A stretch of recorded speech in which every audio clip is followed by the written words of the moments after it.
nouvelle série de vidéos coup de gueule, coup de cœur. Nous avons besoin de vous, s'il vous plaît, partagez, s'il vous plaît, mettez des pouces, s'il vous plaît, likez, s'il vous plaît, abonnez-vous et travaillez à la diffusion massive de ces idées.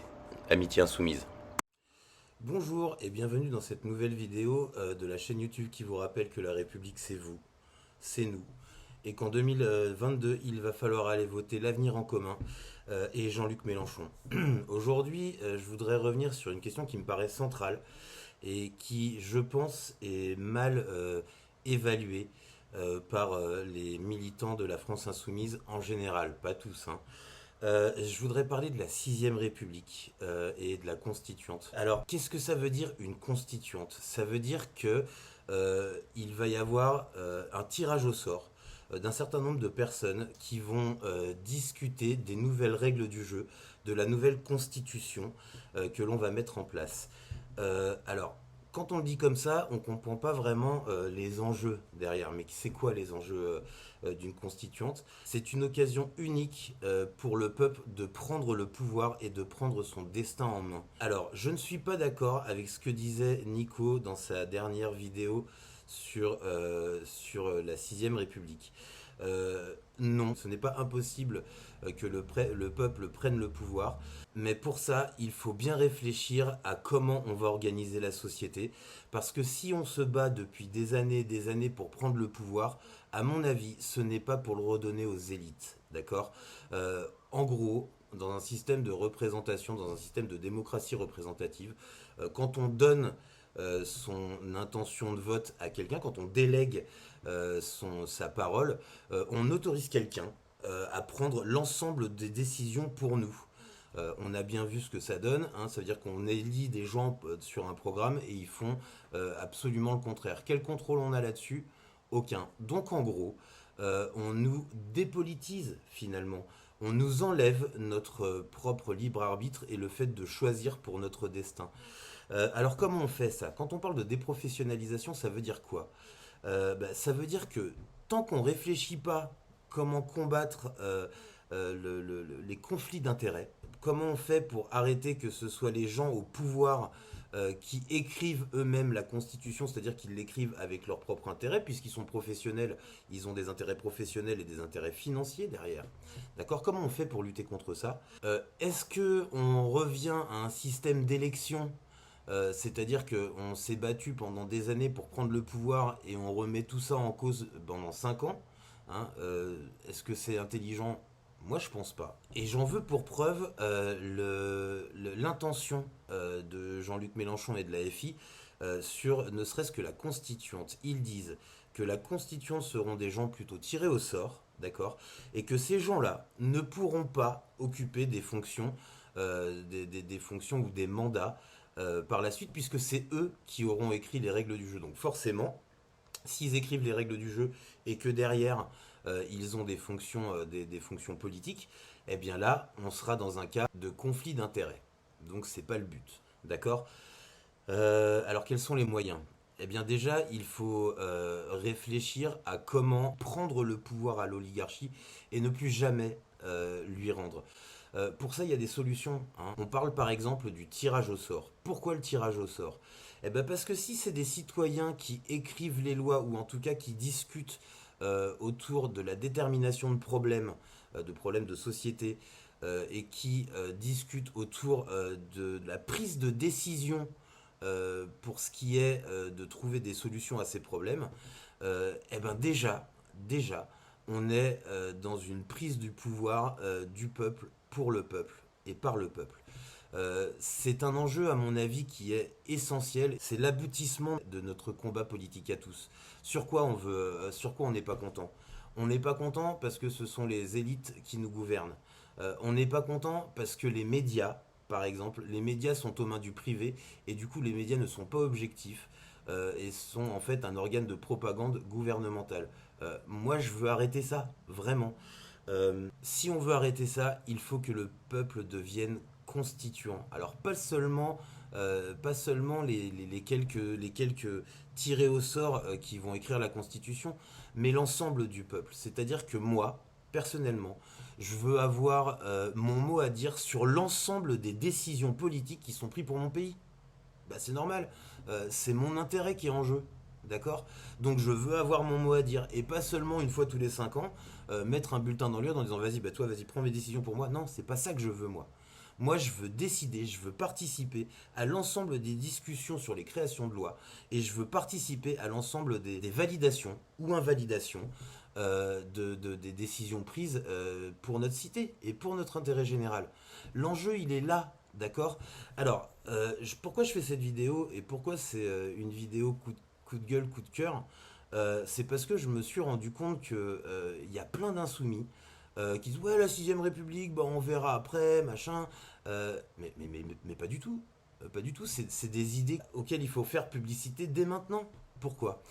Parce qu'effectivement, ça induit d'énormes changements de société et un énorme changement de paradigme politique. D'accord. Ça induit que tout le monde participe au processus législatif. D'accord. Et tout le monde va être responsable de sa propre destinée. Alors quels sont les moyens pour ça? Bon, eh ben, ils sont multiples, hein. Effectivement, on pourrait par exemple ouvrir un site internet .gouv, hein, gouvernement.fr, vous savez, où l'ensemble des questions citoyennes, l'ensemble des questions législatives seraient mis à débat.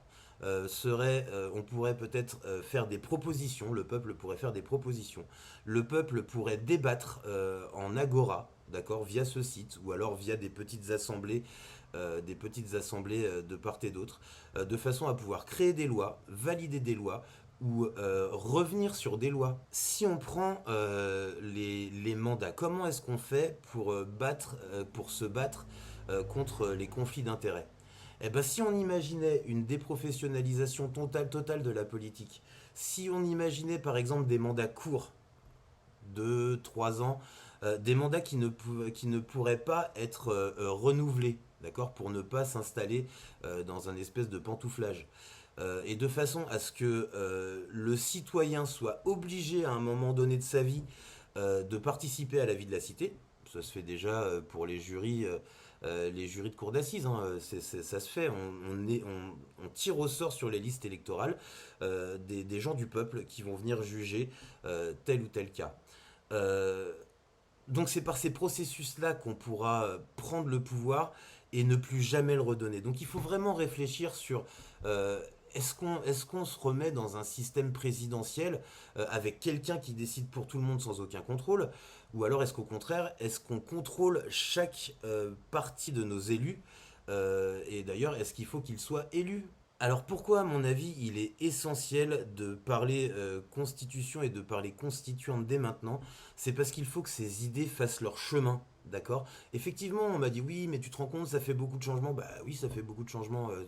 T'as envie de quoi? T'as envie de prendre 5 ans le pouvoir pour aller dans une direction qui est saine, puis après, dans 5 ans, remettre tout ça en cause, hein, et de redonner le pouvoir à des mecs qui n'en ont absolument rien à faire du peuple, mais qui sont focalisés sur leur portefeuille. Mais on est hors de question. Hors de question, c'est une combat d'une vie. D'accord. Donc au bout d'un moment, les mecs, c'est là-dessus qu'il va falloir, à mon avis, euh, qu'il va falloir diffuser ces idées. Je pense aussi que c'est un des seuls moyens de fédérer autour d'un projet. Pourquoi? Parce qu'effectivement, pour l'instant, on a des clivages gauche-droite. D'accord. Clivage gauche-droite, ça veut dire quel politique, quel référent on va plutôt élire, plutôt des gens qui sont un petit peu à visée sociale ou plutôt des gens qui sont plutôt à visée économique. Ça, on peut décider tout seul, d'accord. Mais qu'est-ce qui pourrait fédérer l'ensemble du peuple? Bah, c'est peut-être déjà de déterminer les problèmes que ce système actuel-là engendre. Comme on a dit tout à l'heure, les conflits d'intérêts. Comme on a dit tout à l'heure, la détermination de nos problèmes de société. Les médias, l'oligarchie, le défaut d'égalité, l'esclavagisme de tout un peuple. D'accord. Ouais, j'ai bien dit l'esclavagisme et je pèse mes mots. Les outils de propagande. Il va falloir balayer tout ça. Et la constituante, c'est notre seule chance, les amis. D'accord. Je serais extrêmement déçu si la constituante arrivait à une cinquième république un petit peu édulcorée. C'est pas quelque chose d'à moitié qu'il faut faire. Je pense que c'est le moment d'être ambitieux. Je pense que c'est le moment de se battre une émancipation de nos maîtres, parce que c'est bien ça qu'on parle hein, en ce moment. On est dirigé par des maîtres auxquels on donne légitimité en votant une fois tous les 5 ans. Voilà, il faut mettre un terme à ça, d'accord? J'ai pas prétention à avoir des solutions. Mais ce que je vous propose, c'est de mettre en place des ateliers constituants, exactement comme ce que peut faire des gens comme Chouard, ou le mouvement MDP, ou encore la chaîne YouTube Demos Kratos, qui depuis 2005 se démène pour inventer un nouveau système juste, un système d'émancipation du peuple. D'accord? Donc, s'il vous plaît, ne pensez surtout pas que c'est secondaire tout ça. C'est essentiel. Pour moi, c'est vraiment le but du combat. D'accord? Et je tiens à vous rappeler quand même que quand Mélenchon il est à l'Assemblée avec son petit papier en disant votez pour moi et je redonne les clés du pouvoir au peuple, c'est à ça qu'il pense. D'accord? Et c'est aussi à ça qu'il pense quand il veut tirer au sort la constituante et l'empêcher les membres de la constituante d'avoir des mandats politiques derrière. D'accord? Donc on réfléchit bien à tout ça, s'il vous plaît. Et on se bat pour ça, parce qu'à mon avis, c'est le but de notre combat politique. Voilà, donc je vous invite à me contacter si vous avez envie de participer à ces ateliers constituants, où nous allons aborder plusieurs sujets. Je pense que je vais le faire sur un format d'une vidéo d'1 heure, où on sera en visioconférence avec 2, 3, 4 personnes, et où on va débattre d'un sujet et essayer de comprendre comment faire pour rendre ce système politique juste et dans lequel le peuple est acteur à part entière. D'accord? Voilà, j'espère que vous avez aimé cette vidéo. N'hésitez pas à aller voir dans la description pour vous inscrire à nos réseaux sociaux, mais aussi pour vous inscrire si vous en avez envie aux ateliers constituants que je mettrai en place très prochainement. Donc voilà, je vous souhaite une excellente journée. Je vous dis à bientôt, Amitié Insoumise. Si tu aimes notre travail, n'oublie surtout pas de t'abonner et de partager cette vidéo. A très bientôt pour de nouvelles aventures.